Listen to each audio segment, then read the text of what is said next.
మాతృదేవోభవ, పితృదేవోభవ. ఇప్పుడు మనము అక్టోబర్ నెల 2025 సంవత్సరం 16వ తారీఖు నుంచి 31వ తారీఖు వరకు ఈ పక్ష ఫలితాలు అంటాము. ఈ పక్ష ఫలితాలు ఏ విధంగా ఉంటాయి ద్వాదశ రాశుల వారికి అనేటటువంటిది మనం తెలుసుకోబోతున్నాం. ముఖ్యంగా ఈ నెలలో 19వ తారీఖున నరక చతుర్దశి ఏమండి, అట్లాగే 19వ తారీఖునే మాస శివరాత్రి, అట్లాగే 20వ తారీఖున దీపావళి అమావాస్య వస్తుంది. అదే రోజు లేదా మరుసటి రోజు కొంతమంది చేసుకుంటారు. 21వ తారీఖున కేదారేశ్వరను చేసుకుంటారు. అలాగే 22వ తారీఖు నుంచి కార్తీక మాసం ప్రారంభం.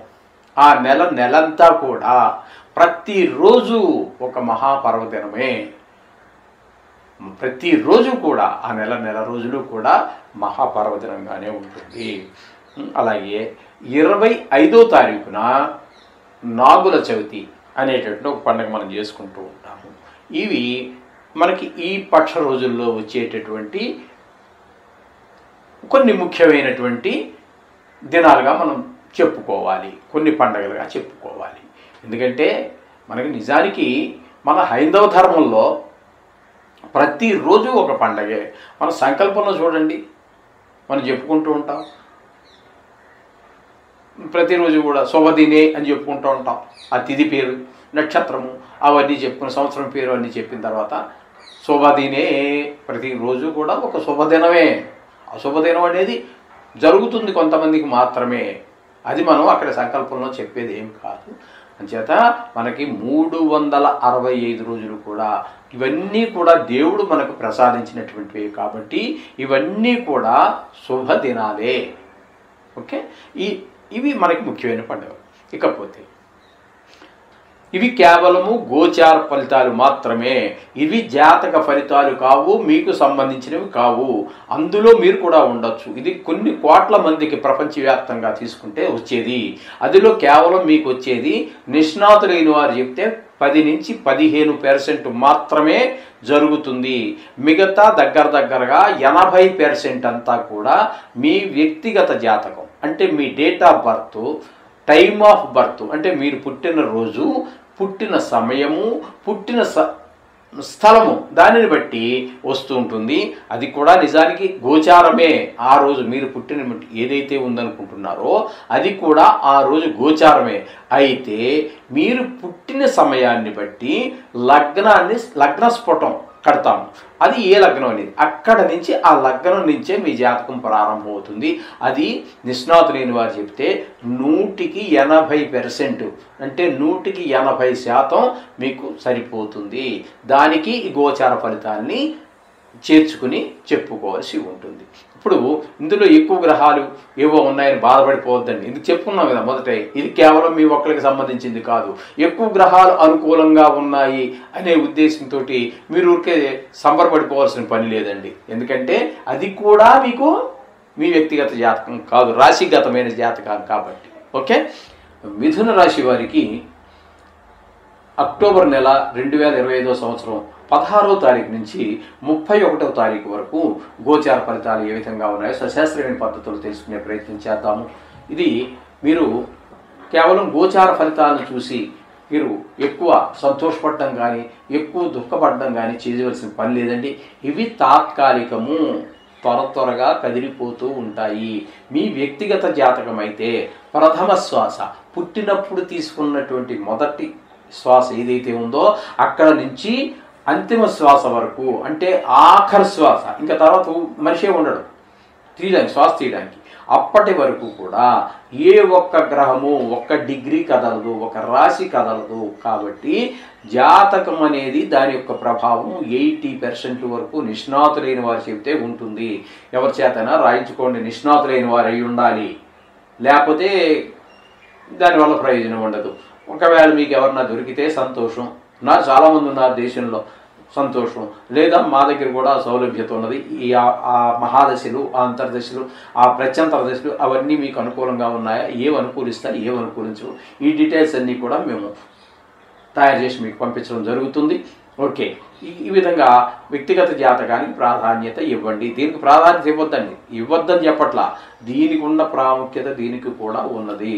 అంటే ఇక్కడ మిథున రాశి వారికి గురువు యొక్క సంచారం తీసుకున్నట్టయితే జన్మంలోనే ఒక 3 రోజుల పాటు సంచారం చేస్తున్నారు. జన్మంలో గురువు మాత్రం అక్కడ అంత అనుకూలమైనటువంటి ఫలితాలు ఇవ్వజాలడు. ప్రవర్తనలో కానీ ఆలోచనలో కానీ మంచి ఇది శుభ ఫలితాలు ఇవ్వజాలడు. ఇక ద్వితీయ స్థానంలో 13 రోజులు సంచారం చేస్తున్నారు. ద్వితీయ స్థానంలో ఉన్నప్పుడు ధనానికి లోటు ఉండదు. మాట కూడా చాలా చక్కగా ఉంటుంది. అందరితో మాట్లాడుతుంటే మనకు శత్రువుగా ఉన్నవాడు కూడా మిత్రుడుగా మారేటటువంటి అవకాశం ఉంటుంది మాట ద్వారా. ఆ విధంగా కుటుంబం కూడా చాలా ఆహ్లాదకరంగా సంతోషంగా ఉంటుంది ఈ ద్వితీయ స్థానంలో గురువు యొక్క సంచారం వలన. ఇకపోతే తృతీయ స్థానంలో కేతు యొక్క సంచారం జరుగుతోంది.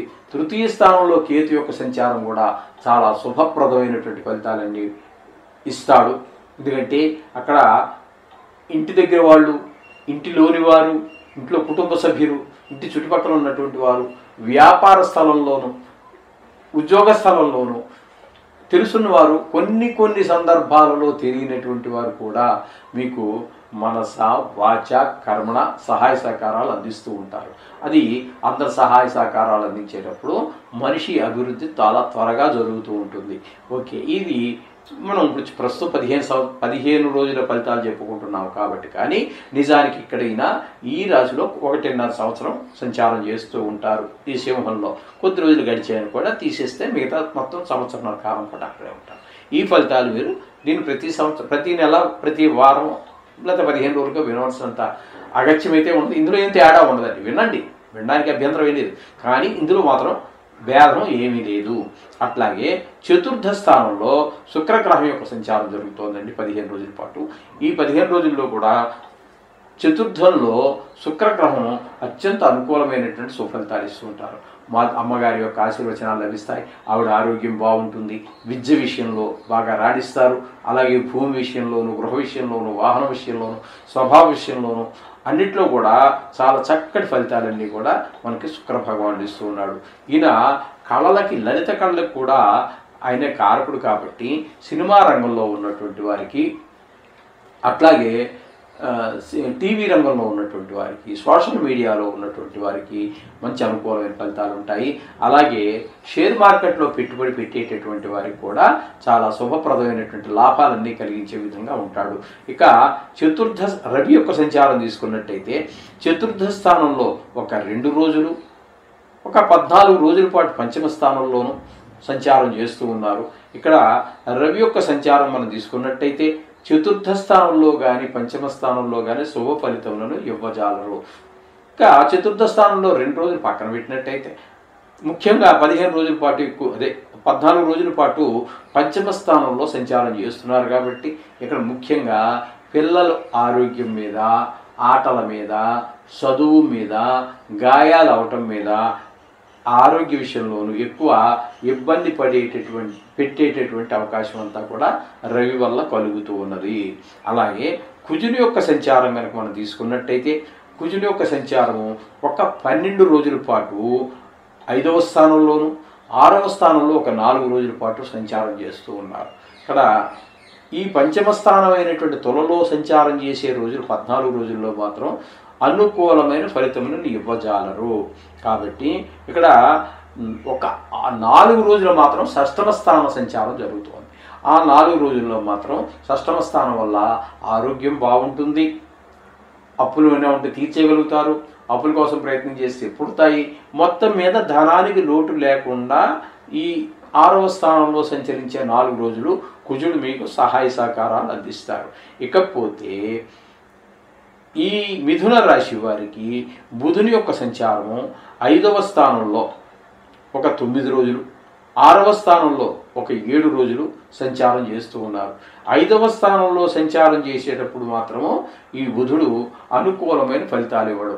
ముఖ్యంగా సంతానం మీదనే, విద్య విషయంలో కానివ్వండి, అశ్రద్ధ పెరగటం, ఆటల్లో పెరగటము, తద్వారా గాయాలు అవటము, ఈ విధమైనటువంటి కొంచెం చెడు స్నేహాలు చేయటము, ఇట్లాంటి ఫలితాలన్నీ 5వ స్థానంలో చూపిస్తే 6వ స్థానంలో సంచారం చేసేటటువంటి 7 రోజుల్లో మాత్రం ఆయన అనుకూలమైనటువంటి ఫలితాలను ఈ మిథున రాశి వారికి ఇవ్వబోతున్నారు. ఏం చేస్తాడు 6వ స్థానంలో ఉన్నప్పుడు అన్నట్టయితే ఆరోగ్యం బాగుంటుంది. అప్పులు ఎవరికైనా మనం ఇవ్వాల్సి ఉంటే తీర్చేయగలుగుతాము. మన అప్పుల కోసం ప్రయత్నం చేస్తే వస్తాయి, దొరుకుతుంది అప్పు.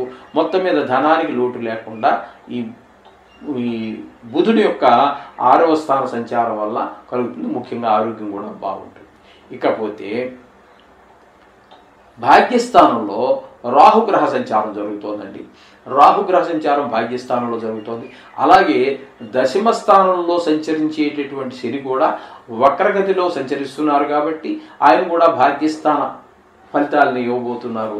తద్వారా 2 గ్రహాలు ఒకదాన్ని మించినటువంటి తీవ్ర స్వభావం కలిగినటువంటి 2 గ్రహాలు కూడా అక్కడ ఉండటం వల్ల తండ్రి గారి ఆరోగ్యం పట్ల మరింత శ్రద్ధ వహించవలసిన అవసరం ఉన్నది. అలాగే గుడులు గోపురాలకు వెళ్ళాలనుకున్నా మీరు దైవభక్తి నిలబడదు, గుళ్ళు గోపురాలకు వెళ్ళలేకపోవచ్చు. మీరు ఎంత ప్రయత్నం చేసినా కూడా ఆ దైవ దర్శనం దొరకడం, ఆ దేవుడి దగ్గరికి వెళ్ళి మీ యొక్క కష్టాలను సుఖాలను విన్నవించుకోవటం, మీ ప్రార్థన అక్కడ సరిగా నడవకపోవటం లాంటివన్నీ కూడా 10వ స్థానంలో శని రాహు గ్రహాల యొక్క ఉభయ గ్రహాల యొక్క ప్రభావం వల్ల మీకు ఈ విధమైన ఫలితాలన్నీ కలుగుతూ ఉన్నాయి. అంచేత కొన్ని గ్రహాల అనుకూలత ప్రతికూలతలు సర్వసహజము. సాక్షాత్తు భగవంతుడే మానవుడుగా పుట్టినా సరే మానవుడు అనుభవించవలసినటువంటి కష్టాలన్నీ అనుభవించాలి. అలాగే మీరు ఏ రాముని తీసుకోండి, కృష్ణుని తీసుకోండి, ఎవరిని తీసుకున్నా వాళ్ళకున్న బాధలన్నీ వాళ్ళ బాధల ముందు మన బాధలు ఒక లెక్కే కాదు. అన్ని కష్టాలు అనుభవించవలసి ఉంటుంది. అంచేత దీని గురించి ఏం కంగారు పడద్దండి. ఇవి కేవలం రాశిగతమైనటువంటి ఫలితాలే. దీని గురించి మీరు ఏమీ ఇబ్బంది పడద్దు. మీ వ్యక్తిగత జాతకం బాగున్నట్టయితే గోచార ఫలితాల యొక్క ప్రభావం చాలా చాలా చాలా తగ్గిపోతుంది.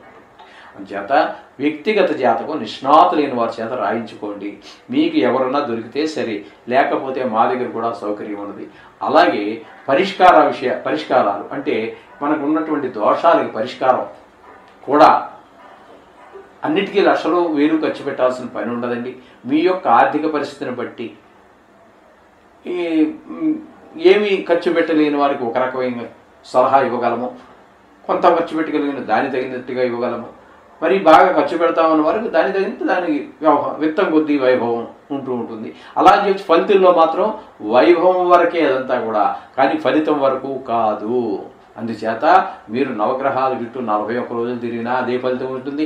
లేదు మీరు 40 లక్షలు 40,000 ఖర్చు పెట్టి యాగాతం చేయించినా కూడా అదే ఫలితం ఉంటుంది. ఇందులో తేడా లేదు. ఇది మాత్రం గమనించండి. అందుచేత మీకు అటువంటి ఏవైనా పరిష్కారాలు కావాల్సి వస్తే కూడా మా నెంబర్ కింద స్క్రోల్ అవుతూ ఉంటుంది. దానిలో మమ్మల్ని సంప్రదించవచ్చు. శుభం భూయాత్.